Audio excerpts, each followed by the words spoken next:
హయాంలో అవినీతి అక్రమాలకు పాల్పడ్డారని ఆరోపణలు ఎదుర్కొంటున్న నేతలకు కూటమి ప్రభుత్వంలో చుక్కలు కనిపిస్తున్నాయి.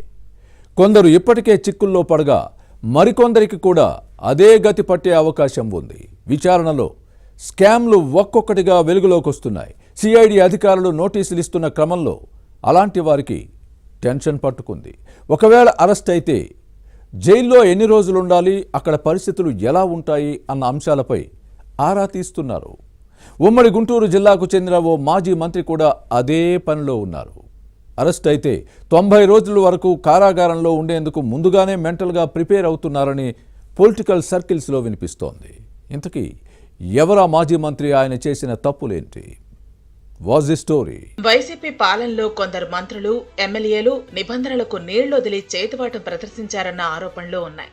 కూటమి ప్రభుత్వం వచ్చిన తర్వాత అలాంటి వారి బాగోతాలు ఒక్కొక్కటిగా బయటపడుతున్నాయి.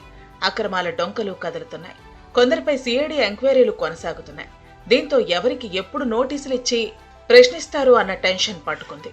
విచారణలో సేకరించిన ఆధారాలను ముందు పెట్టి సమాధానం అడిగితే ఏం చెప్పాలో తెలియక తికమక పడితే అరెస్టు చేసి జైలుకు పంపుతారేమోనన్న ఆందోళన అలాంటి వారిలో కనిపిస్తోంది.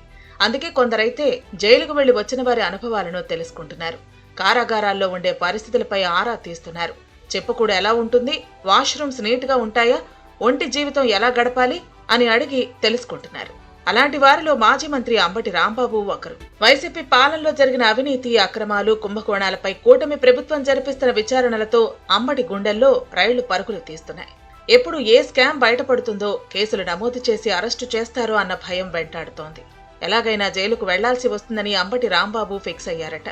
ఇదే జరిగితే అత్యధికంగా 90 రోజులకు మించి జైల్లో ఉంచరని మాజీ మంత్రి భావిస్తున్నారు.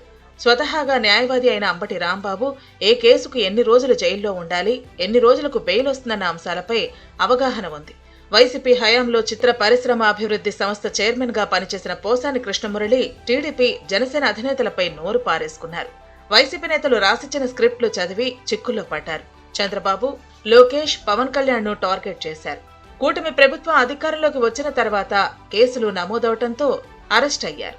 కోర్టు బెయిల్ ఇవ్వటంతో ఇటీవల గుంటూరు జైలు నుంచి విడుదలయ్యారు. ఆ సమయంలో అక్కడికి వచ్చిన రాంబాబు తాను కూడా జైలుకు వెళితే లోపల ఎలా ఉండాలి, సౌకర్యాలు లేని గదిలో ఎన్ని రోజులు గడపాలి అన్న అంశాలపై మీడియాతో పిచ్చాపాటిగా మాట్లాడారు.